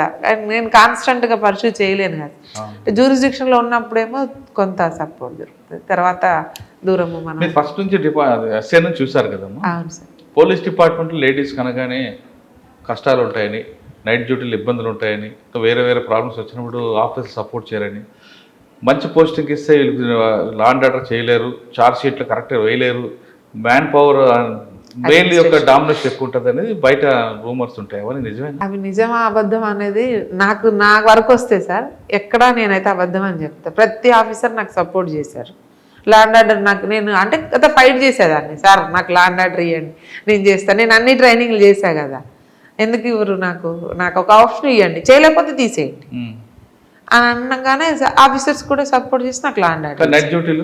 నైట్ డ్యూటీలు 24 hours సార్. అట్లా ఇక నాకు ఒకసారి నేను కొట్లాడి తీసుకున్నాక నాకు ఉమెన్ అనే ప్లీ తీసుకోవాల్సిన అవసరం దొరకలేదు. బికాజ్ నేను చెప్పినట్టుగా నా ఫ్యామిలీ సపోర్ట్. ఎందుకంటే నా బాబు 3rd month నుంచి నేను జాబ్ అయ్యా.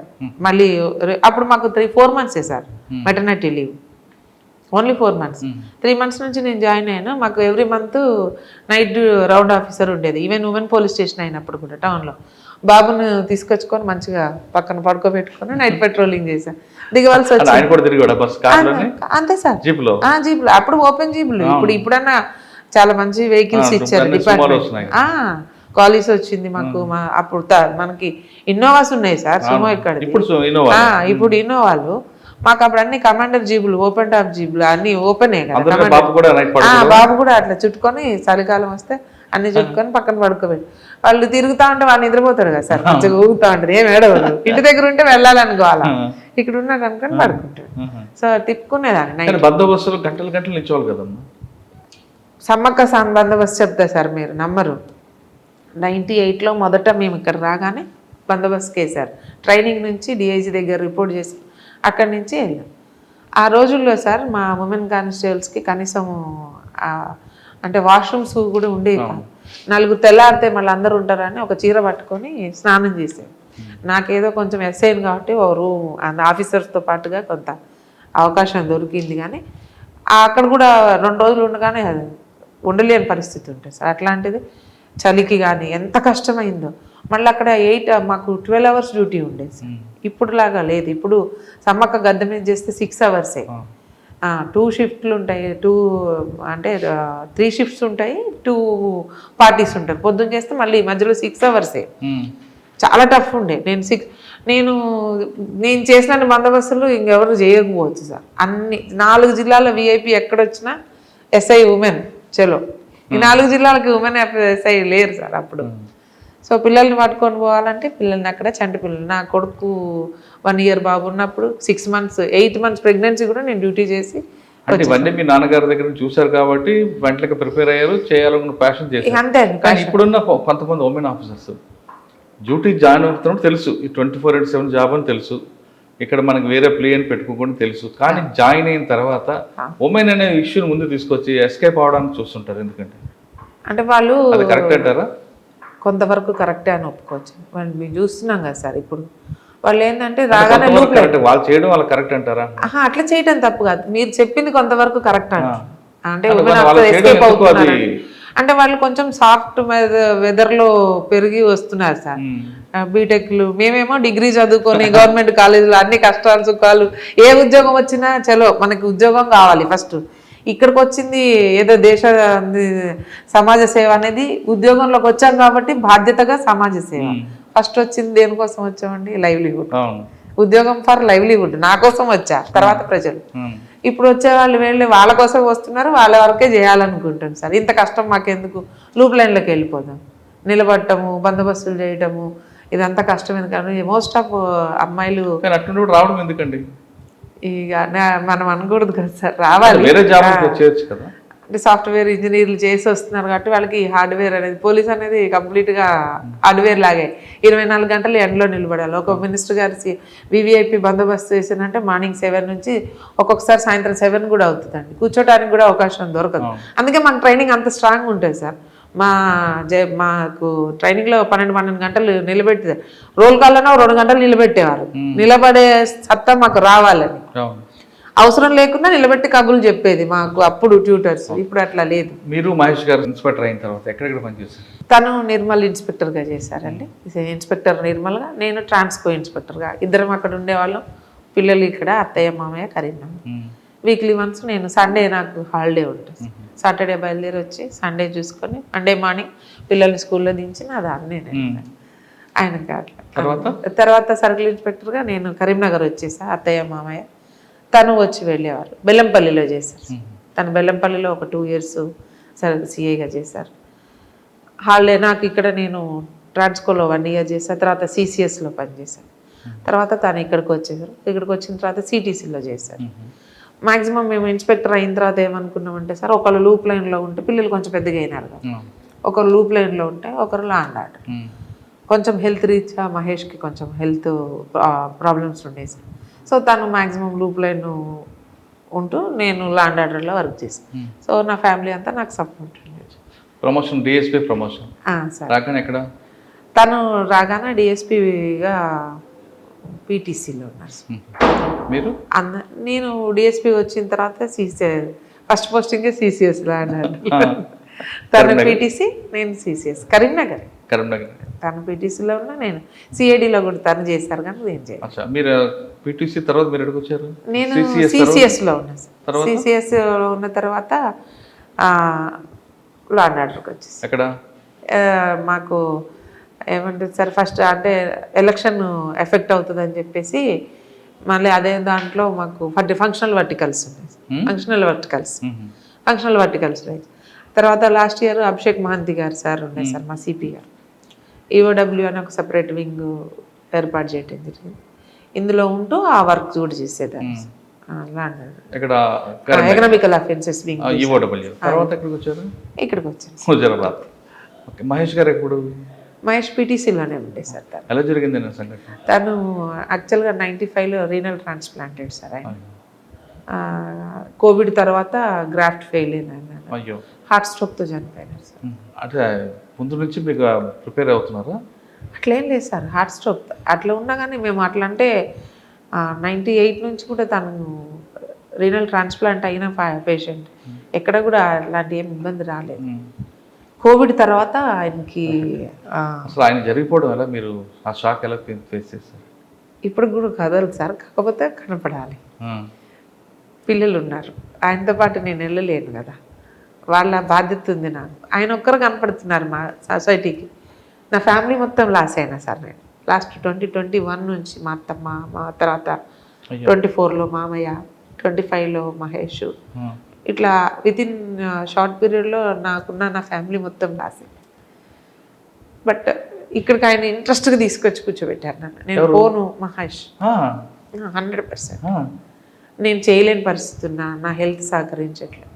నువ్వు చెయ్యి మధు, నువ్వు చెయ్యి, ఇట్లా ఈ పరిస్థితిలో మనం వెళ్ళాల్సిన అవసరం లేదు కదా అంటే, లేదు నువ్వు చెయ్యి, నాకు ఇప్పుడు బాగుంది. డయాలసిస్ చేసుకున్న వాళ్ళు 10 సంవత్సరాలు బతికిన వాళ్ళు ఉన్నారు, 20 సంవత్సరాలు బతికిన వాళ్ళు ఉన్నారు కదా. నేను అప్ అండ్ డౌన్ చేస్తాను, నువ్వు అప్ అండ్ డౌన్ చేయి, వీలున్నప్పుడు ఆఫీసర్స్ సపోర్ట్ ఉంది కదా. తీసుకొచ్చి ఇక్కడ కూర్చోబెట్టారు. 5th monthలో కూర్చోబెట్టారు, 8th monthలో జరిగిపోయారు. ఇక్కడే జరిగిపోయారు. గెటాన్ కాలేం సార్, అయినట్టుగా ఉండాలి అంతే. అయినట్టుగా ఉండాలి అంతే. లోపలికి వెళ్తే ఆయనని వదిలిపెట్టి ఉండే పరిస్థితి ఉండదు, ఉండలేము. పిల్లలు ఉన్నారు. ఇదే నాకు ఒక మంచి ప్లాట్ఫామ్. నా ఉద్యోగం అనేది నాకు రక్ష. ఇప్పుడు ఆయన లేకుండా నేను బతుకుతున్నా అంటే ఉద్యోగమే. ఆయన ఇచ్చిన బలం, ఉద్యోగం ఇచ్చే బలం. మోస్ట్ ఆఫ్ టైం దీనికి స్పెండ్. ఇన్ని రోజులు వారికి స్పెండ్ చేశా, ఇప్పుడు ఉద్యోగానికి స్పెండ్ చేయాలి. ఇందులో ఆయన మర్చిపోవడానికి ప్రయత్నం చేస్తున్నారు అంతే. మర్చిపోవడానికి, టైం గడపడానికి ప్రయత్నం చేస్తాను. అది గడపడానికి కానీ మర్చిపోవడం అనేది జరగదు.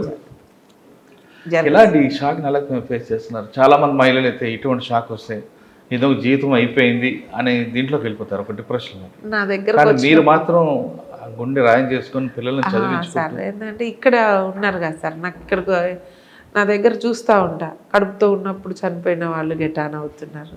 వై నాట్ మై, నేనెందుకు కాకూడదు? చూస్తూ ఉంటా సార్, ఎన్నో హృదయ విదారకమైన ఆటో డ్రైవర్ వైఫ్ ఇంట్లో కూర్చొని ఆమెకు బయటకు తెలియకుండా, బయటకు వచ్చే పరిస్థితి లేకుండా ఇంట్లో బతికే అమ్మాయి, హస్బెండ్ సరిపోతే ఆల్ ఆఫ్ సడన్ పిల్లలు పట్టుకొని బతుకుతుంది. నేను అట్లా కాదు కదా. నాకు ప్లస్ నాకు మంచిగా నా ఫ్యామిలీ అండి. నా బ్రదర్ మహేష్ జరిగిపోయిన తర్వాత మా బ్రదర్ రిటైర్ అయినారు. ఒక 6 months అన్నయ్య నాతోటి, ఆయన ఫ్యామిలీ సపోర్ట్ నాకు, మా సిస్టర్స్, నా ఫ్రెండ్స్, నా క్లోజ్ ఫ్రెండ్స్ ఉన్నారు సార్. వస్తుంది సాధారణంగా మహిళలకి ఎమోషనల్ ఉంటుంది. ఆ ఎమోషనల్ మీరు ఎలా కంట్రోల్ చేసుకున్నారు? అంటే మిమ్మల్ని ఆ క్వశ్చన్ అడగడానికి ఏంటంటే మిగతా లేడీస్కి ఒక మెసేజ్ పోతుంది. ఏం లేదు సార్, జీవితం తప్పదు. ఎమోషన్ చేసుకోవాలంటే కొన్ని మార్గాలు ఉంటాయి మనకి.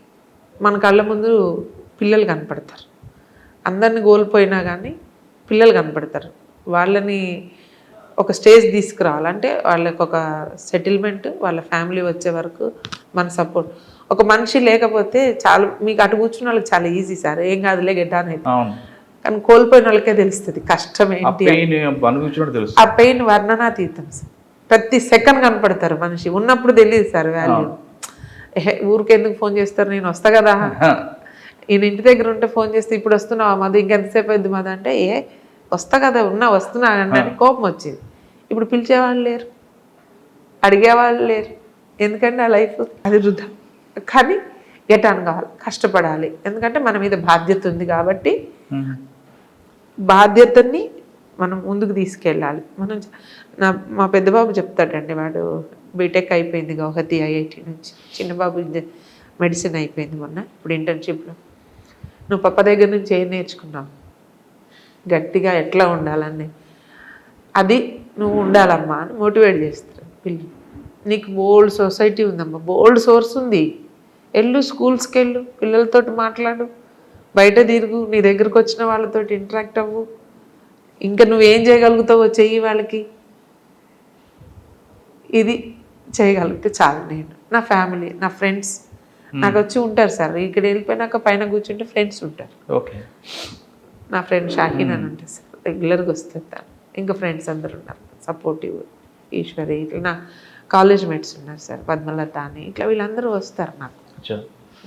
సరే, మన ప్రొఫెషన్లోకి వద్దామండి. హుజరాబాద్లో క్రైమ్ ఏ విధంగా ఉంటుంది? క్రైమ్ ప్యాటర్న్ ఏంటంటే ఇక్కడైతే మ్యాక్సిమం ఇప్పుడున్న దాంట్లో సార్ పాక్సో ఒకటి, యాక్సిడెంట్స్ ఒకటి ఉంటాయి. హైవే వర్క్ నడుస్తుంది కాబట్టి యాక్సిడెంట్స్ ఉన్నాయి. And POCSO cases, women elopement cases, number of cases, చిన్న చిన్న land disputes, agriculture land disputes. అంటే ఎంత ఉంటుంది ఎఫ్ఐఆర్ అండి? సబ్ డివిజన్ మొత్తం కలిపితే సార్ మాకు ఇయర్లీ అన్ని మేజర్ ఉంటాయి. అంటే వాళ్ళకి డిపార్ట్మెంట్లో చెప్తారండి, క్రైమ్ జరిగిన తర్వాత డిటెక్షన్ చేయడం అవన్నీ కాకుండా ముందు ప్రివెన్షన్. కాబట్టి పబ్లిక్లో సగం మంది ఆ సెక్షన్ వల్ల ఉందని తెలియక కొన్ని నేరాలు జరుగుతుంటాయి. ఉదాహరణకు పోక్సో చిన్నపిల్లడు ప్రేమిస్తే సెక్షన్ ఉంది, తనకు జైలు అవుతుంది అని తెలియక వాళ్ళందరికీ అవేర్నెస్ ఇచ్చడానికి. అవును సార్, ఇప్పుడు ఉన్న మా సిపి గారు కానీ, మా ప్రజెంట్ డీజీ గారు కానీ, మొన్న డీజీ గారు మీటింగ్లో కూడా క్లియర్గా ఎక్స్ప్లెయిన్ చేయడం జరిగింది. మాకు సిపి గారు ప్రతి మేళ మీటింగ్ చెప్పినప్పుడు అవేర్నెస్ కార్యక్రమాలు పెట్టడం. ఇప్పుడు ఇక్కడ సన్నిహిత అనేది ఒకటి పెట్టించడం జరిగింది సార్, మా సార్ పెట్టారు. ప్రతి మంగళవారం రోజు మా ఉమెన్ కానిస్టేబుల్స్ని స్కూల్స్కి పంపిస్తాం. వాళ్ళకి ఒక కంప్లైంట్ బాక్స్ పెట్టాం వాష్రూమ్లో పిల్లల దగ్గర. వాళ్ళకి ఏదైనా ఇబ్బంది ఉందనుకోండి రాసి వేస్తారు సార్. వాళ్ళకి అంటే వాళ్ళకి ఒక నేచర్ అనేది నేర్పాలి. ఏమని అంటే ఎక్కడైనా ఇబ్బంది వస్తే ఎవరికన్నా ఒకరికి చెప్పడానికి ఒక సోర్స్ ఉంది, అంటే కంప్లైంట్ అనేది చెయ్యొచ్చు అనేది ఒకటి పిల్లల నుంచి నేర్పాలనే ఒక మంచి ఉద్దేశంతో మా సిపి గారు స్టార్ట్ చేశారు సార్. అప్పుడు నా కలెక్టర్ గారు అంతా నేను అది ఒకటి మేము ఎవ్రీ స్కూల్కి వెళ్ళడము, అవేర్నెస్ చేయడము. తర్వాత విలేజ్ లెవెల్లో మా బ్లూ కోట్స్ ఉన్నాయి, మేము వెళ్తూ ఉంటాము మీటింగ్స్ పెట్టి అవేర్నెస్ లా మీద, సైబర్ అఫెన్సెస్ మీద, ఎట్లా సైబర్ నేరాలు జరిగితే మీరు ఎట్లా ట్రాప్ కాకుండా ఉండాలి, డ్రగ్ అవేర్నెస్ మీద. డ్రగ్స్ కూడా సార్ ఇప్పుడు అంటే ఇక్కడ దాకా డ్రగ్స్ లేవు, ఓన్లీ ఒకటి గాంజా ఉంటుంది సార్, పల్లెటూరు దాకా కూడా వచ్చింది. దాన్ని కట్ చేయడానికి ఇప్పుడు ఈగల్ వాళ్ళతో పాటు వాళ్ళు ఈగల్ డిపార్ట్మెంట్ అనేది సపరేట్గా ఫామ్ చేశారు. అది దాని మీద ఎందుకంటే తెలంగాణ రాష్ట్ర ప్రభుత్వం డ్రగ్ రహిత స్టేట్ చేయాలని ఒక కాన్సెప్ట్ తోటి ముందుకు పోతుంది సార్ లాస్ట్. సో దాన్ని మేజర్గా తీసుకుంటున్నాం మేము. మెయిన్ అవేర్నెస్ ఎక్కడున్నా చెప్పగలగాలి మాకు. కానీ పోలీసింగ్ పబ్లిక్ 100% వాడేది కేవలం ట్రాఫిక్లోనే సార్. మిగతా అంతా 5%, 10%, 15%. సాధారణ పోలీసులకు ఎందుకు వస్తాను, నాకు ఏమైనా కొడితేనే నష్టం జరిగితే వస్తాను. కానీ ట్రాఫిక్ అనేది 100% పబ్లిక్కి అవసరం కాబట్టి ఆ ట్రాఫిక్లో మీ మార్క్ ఏం చూపిస్తున్నారు? మాకు ఇక్కడ ఉన్న చిన్న టౌన్స్ సార్ రెండు, హుజురాబాద్ యాక్సిడెంట్లు అవుతాను కదండి, అదే సార్ అవగాహన కల్పించడం. ఇప్పుడు మేము రోడ్ సేఫ్టీ వీక్స్ పెట్టుకొని వాళ్ళందరినీ కూడా మనం హెల్మెట్ మీద అవగాహన కల్పించడం కానీ దాని మీద ఇప్పుడు పోయిన మాకు ఆఫీసర్స్ ఇన్స్ట్రక్షన్స్ మా సిపి గారు ఏం చెప్పిందంటే అరైవ్ ప్రోగ్రామ్ పెట్టారు లాస్ట్ ఇయర్ నుంచి, అది కంటిన్యూ చేస్తున్నాం. దాన్ని ఊరు అరైవ్ ప్రోగ్రామ్ అంటే ఏంటి, అసలు మీరు ఎట్లా నడపాలి, ట్రాఫిక్ అవేర్నెస్లో హెల్మెట్ పెట్టుకుంటే ఎట్లా, పెట్టుకోకపోతే నష్టం ఎట్లా, వాళ్ళ ఫ్యామిలీ తోటి కూడా మేము ఇంటరాక్షన్ చూపించుకుంటూ మేము లైవ్ ప్రోగ్రామ్స్ విజయాలు ఎట్లా యాక్సిడెంట్స్లో ఎట్లా చనిపోతున్నారు సీసీ ఫుటేజ్ అవన్నీ తీసి కాలేజ్ లెవెల్లో గ్రామ లెవెల్లో అవి డిస్ప్లే చేస్తా ఎక్స్ప్లెయిన్ చేస్తాను. ఒక భయం అనేది మనకి వచ్చేదాకా మనకు తెలియదు కదా సార్, మనం చెప్పడమే కానీ మనం చూస్తే కష్టం అనిపిస్తుంది కదా, అది చూపిస్తే అమ్మో నాకు కూడా ఇట్లా ఇద్దని కామన్గా మన కాన్షియస్ అనేది విజన్ ఎప్పుడైతే చూసింది మన మైండ్లో ఎక్కువ ఉండిపోతుంది, మన చుట్టుపక్కల అయింది ఇంకా తొందరగా మన మీద పనిచేస్తుంది. అవి పెట్టి మేము అవేర్నెస్ చేస్తున్నాం సార్ అరైవ్ ప్రోగ్రామ్స్లో ట్రాఫిక్ విషయంగా. అట్లాగే అదే డీజీ గారి ఇన్స్ట్రక్షన్స్ కానీ సిపి గారు, కొత్త డీజీ గారు కూడా చెప్పారు కదండి ఫ్రెండ్లీ పోలీసింగ్ ఉంటుందని. సార్ అంటే మేము బిఫోర్ ఫ్రెండ్లీ పోలీస్ ఉన్నాం, ఇప్పుడు సార్ చెప్పిన వాటిలో 100% మేము రెండు చూస్తున్నాం. లాఠీ అనేది న్యాచురల్లీ పోలీస్ ఆఫీసర్ అనేది కొంచెం అంటే సొసైటీలో భయంతో కొన్ని సెట్ అవుతాయి, ఆ భయం అనేది లేకపోతే కొంచెం కష్టమైన అంటే ఎప్పుడు అప్పుడు కూడా ఫ్రెండ్లీ పోలీస్ ఫర్ దట్. కాకపోతే మా కొత్త జనరేషన్ అంతా కూడా 10th క్లాస్ చదువుకొని ఉద్యోగానికి వచ్చిన వాడికి ఈ ఉద్యోగం పోతే ఇంకో ఉద్యోగం రాదని భయం ఉంటుంది. ఇప్పుడు బీటెక్లు చదువుకొని కానిస్టేబుల్ ఉద్యోగానికి వస్తున్నారు. సో వాళ్ళకి ఏంటంటే ఇది కాకపోతే సాఫ్ట్వేర్, అట్లా కాకుండా ఈ ఉద్యోగ బాధ్యత తెలియాలి, ఇందులోకి వచ్చాం యూనిఫామ్లో ఎలాగ ఉండాలంటే మనమ్మటి ఇప్పుడు నేను తన్నులు తింటే బాగోదు కదా, నేను కొట్టకున్నా పర్వాలేదు ఫస్ట్. సో నా చేతిలో లాఠీ ఉందనుకోని నా దగ్గరికి ఎవరు. సో లాఠీ విజిల్ క్యారింగ్ అనేది బేసిక్ పోలీసింగ్ అనేది ఖచ్చితంగా ఉంటేనే సొసైటీలో ఆ భయం అనేది ఉంటుంది అనేది మేము ప్రాక్టికల్గా చూస్తున్నాం సార్. ఇప్పుడు ఆ భయం అనేది మళ్ళీ పోలీసింగ్ వస్తుందంటారా? పోలీసింగ్ ఎప్పుడు అంటే పాత పోలీసింగ్ అక్యూజ్డ్ గురించే ఇప్పుడు పెట్టిందైనా friendly police for only victimise question sir. కానీ అది ప్రజల్లోకి ఏమైపోయిందంటే ఫ్రెండ్లీ పోలీస్ అందరికి అన్నట్టుగా ప్రజలు గ్రాంట్ చేసుకున్నారు, ఓన్ గ్రాంట్ చేసుకున్నారు. ఇది కాదు అనడానికి మేము కొంత ప్రొయాక్టివ్గా ఇప్పుడు పనిచేయాల్సిన పరిస్థితి వస్తుందని నేను భావిస్తాను. డిపార్ట్మెంట్లోకి వచ్చే మహిళలకి మీరు ఇచ్చే మెసేజ్, డిపార్ట్మెంట్లోకి వచ్చే వాళ్ళకి ఆల్రెడీ డిపార్ట్మెంట్ ఉన్న వాళ్ళకి ఏంటంటే మనకి 33% రిజర్వేషన్లో వస్తున్నాం. వచ్చిన తర్వాత ఈ ఉద్యోగంకి వచ్చే ముందే తెలుసు 24/7 మన ఉద్యోగం అని. వచ్చిన తర్వాత మనం ప్లీ తీసుకోకూడదు, రాత్రిపూట అని పగలని నేను ప్రెగ్నెన్సీతో ఇలాంటివి తీసుకుంటే ఏమైందంటే మనమే తక్కువ చేసుకున్న వాళ్ళలాగా అవుతామేమో అని నా భావన. మనకు ఖచ్చితంగా కష్టం ఉన్నప్పుడు మన పక్కన ఉన్న మన ఆఫీసర్స్ ఖచ్చితంగా ఫీమేల్ ఆఫీసర్కి ఏ ఫెసిలిటీ ఇవ్వాలో ఆటోమేటిక్గా వాళ్ళు ఇస్తారు. సందర్భాన్ని బట్టి మనం చేయాల్సింది వస్తే చేయాల్సిందే, అది ఎంత కష్టమైనా ఎన్ని గంటలైనా. అట్లా చేసినప్పుడు మన క్రెడిబిలిటీ పెరుగుతుంది. ఈ ఉద్యోగంలో ఉన్న ఛాలెంజ్ అనేది మనం రిసీవ్ చేసుకున్నప్పుడే చేయగలుగుతాం అనేది ధైర్యంగా ముందుకు వెళ్ళాలి. మనం భయపడే పరిస్థితి 100% అండి. అంటే డబుల్ ఎడ్జ్డ్ ఉంటుంది. ముందుకెళ్తే ఒక బాధ ఉంటుంది, వెనక్కి వెళ్తే ఒక బాధ, చేయకపోతే ఒక చేయలేదంటారు, చేస్తే ఇది ఎందుకు చేసామని సిచ్యువేషన్. 10 మంది ఉంటే 8 మంది యాక్సెప్ట్ చేసే పనిని మనం చేస్తే ఎప్పుడైనా సక్సెస్ అవుతాం. మనము హానెస్ట్గా, ట్రాన్స్పరెంట్గా, డెడికేటెడ్గా పనిచేసినట్టయితే ఖచ్చితంగా మనకి ప్రజల నుంచి మనం ఒకవేళ పొరపాటు ఎక్కడైనా జరిగినా కానీ యాక్సెప్ట్ చేసే పరిస్థితి. పొరపాటు మీన్స్ ఒక దెబ్బ కొట్టినామని, అవును, కరెక్టే కొట్టిండ్రులే మేడం, కొట్టపోతే ఎట్లా అనే పరిస్థితి. చట్టం తప్పంటది, ప్రజలు యాక్సెప్ట్ చేస్తారు. సొసైటీ పోలీసుకునే రెండు ఉంటాయండి, సామాజిక న్యాయం, చట్టపరమైన న్యాయం. సామాజిక న్యాయం మేము ఇమీడియట్గా చేయగలుగుతాం, అర్థమైంది. ఆ సామాజిక న్యాయంలో భాగంగా ఇలాంటివి జరిగినప్పుడు ప్రజల యాక్సెప్టెన్సీ అనేది కొంత అవసరం ఉంటుంది. మీరు చూస్తారు కొత్తగా డిపార్ట్మెంట్ రమ్మంటారు అమ్మాయిలకి, అది కూడా చెప్తా సార్ 100%. నేను వీలైనా ఇప్పుడే కాదు సార్, ఎప్పుడూ చెప్తా అంట. డిగ్రీలు చదివి పీజీలు చేసి కాల్గాల్స్గా అక్కడికి వెళ్ళి ప్రైవేట్ ఎంప్లాయ్మెంట్లో ఇన్సెక్యూర్ ప్లేస్లో పనిచేసే కన్నా ఇక్కడ ఉన్న ఉద్యోగం కంఫర్ట్గా మనల్ని మనకు రక్షణ దొరుకుతుంది. ఫస్ట్ మన చుట్టూ ఉన్న వాళ్ళకి రక్షణ కల్పించే అవకాశం ఈ యూనిఫామ్ ఇస్తుంది. ఇది వేసుకుంటే మనకి ఇది ఒక ధైర్యం. ముందు ఈ ధైర్యాన్ని మనతో పాటు మన చుట్టుపక్కల వాళ్ళకి ఇవ్వచ్చు. మీకు ఒక ఎగ్జాంపుల్, చిన్న ఎగ్జాంపుల్ చెప్తా సార్. బిఫోర్ క్లాస్ నన్ను అక్కడ మామూలుగా బందోబస్తుకి వెళ్తూ ఉంటాం కదా, ఒక దగ్గర పెద్ద బందోబస్తుకి వెళ్ళా. ఆగమ్మ కొంచెం, ఓ ఆగమ్మ నువ్వే చేసినావేంది, మా ఊరు అమ్మాయి కూడా ఉంది పోలీస్ ఆఫీసర్ అంటే చూడండి, మా ఊరు అమ్మాయి ఆమె చెప్పింది, నువ్వుగినే చేస్తున్నావు పోలీసు ఉద్యోగం, మా ఊరు అమ్మాయి కూడా పోలీసు ఉంది అని నన్ను ఆవిడ అనిందండి.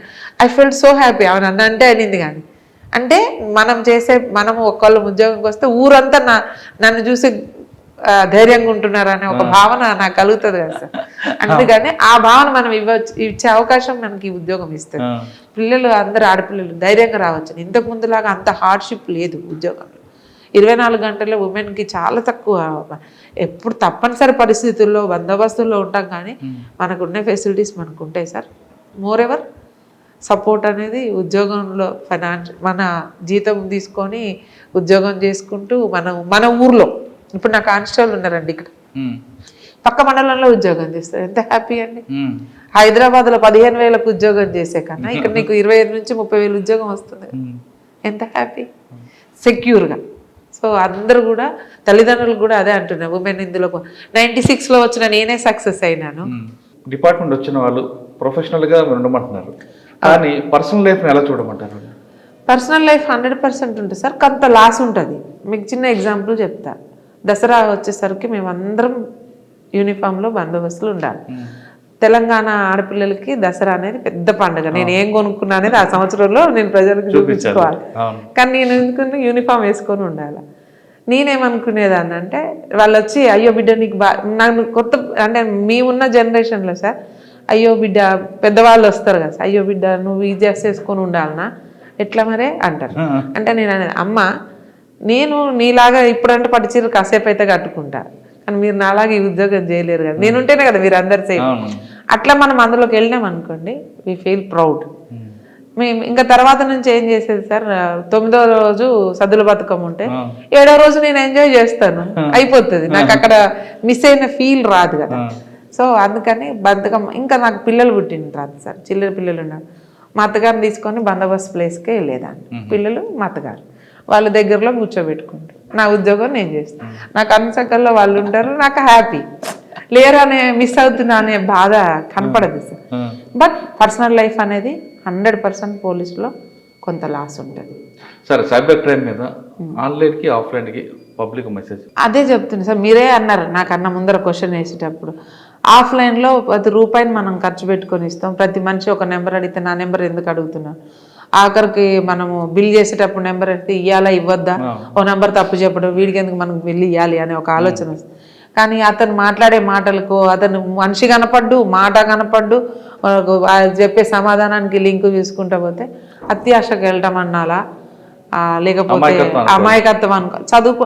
అమాయకత్వం అందామంటే లిటరేట్ పీపుల్, ఎడ్యుకేటెడ్ పీపుల్ అసలు ఉద్యోగస్తులు మోసపోతున్నారు. సో అది అమాయకత్వం కాకపోవచ్చు, కొంత ఆశ అనే అనుకోవచ్చు. అట్లాంటి వాటికి మోసపోతే నష్టపోతాం అనేది ఉంటుంది. కాబట్టి కాన్షియస్నెస్ అనేది అవసరం. ఏ పనన్నా రూపాయిని ఖర్చు పెట్టాలంటే ఎంత కష్టపడి సంపాదించుకున్న డబ్బు, దేంట్లో ఖర్చు పెట్టాలన్నా జాగ్రత్తగా మనం ముందుకెళ్ళినట్టే. వచ్చిన లింకులు దేని పడితే దాన్ని ముట్టుకోకుండా మనకు అవసరమైనందుకు వాడుకున్నట్టయితే ఇది ఎప్పుడు సేఫ్ జోన్. అది అవసరం లేని చూడకుండా. ప్రతి అమ్మాయి కూడా పోలీస్ డిపార్ట్మెంట్లో రండి అంటున్నారు మాధవ్ గారు. మిగతా డిపార్ట్మెంట్లో సెక్యూరిటీ లేకపోయినా పోలీస్ డిపార్ట్మెంట్లో ముందు మనకు సెక్యూరిటీ ఉంటుంది, అంతేకాకుండా సమాజంలో మిగతా వాళ్ళకు కూడా సెక్యూరిటీ ఇస్తాం. కాబట్టి పోలీస్ డిపార్ట్మెంట్ రండి, కానీ పర్సనల్ లైఫ్ని ప్రొఫెషనల్ రెండు క్లబ్ చేయదంటారు. పోలీస్ డిపార్ట్మెంట్లో 24 ఇంట్లో పనిచేసి 7 ఇంటికి పనిచేస్తాం కాబట్టి అందుకు ప్రిపేర్ అయ్యండి. ఇక్కడికి వచ్చిన తర్వాత మనకు ఆడవాళ్ళు ఉన్నా కానీ కొన్ని ప్లీ తీసుకోవద్దు అని చాలా స్పష్టంగా చెప్తున్నారు. ఈ విధంగా చేపట్టే మహిళలకి మగవారికి తేడా లేకుండా పనిచేస్తాం. లేదు మనం ఉమెన్ కాబట్టి కొన్ని ప్లీ తీసుకుంటే మగవారికన్నా కింద పడతాం కాబట్టి ఖచ్చితంగా మీరు కూడా ఏ మాత్రం వెనకం చేయకుండా మగవారి పోటీగా పనిచేయండి అంటూ చెప్తున్నారు. ఇది ఈ వారం మాధవ్ గారితో ఎక్స్క్లూజివ్ ఇంటర్వ్యూ. వచ్చే వారం మరొక ఇష్టం మళ్ళీ కలుద్దాం. అంతవరకు నమస్తే. థ్యాంక్ యూ అమ్మా. Thank you very much. Thank you.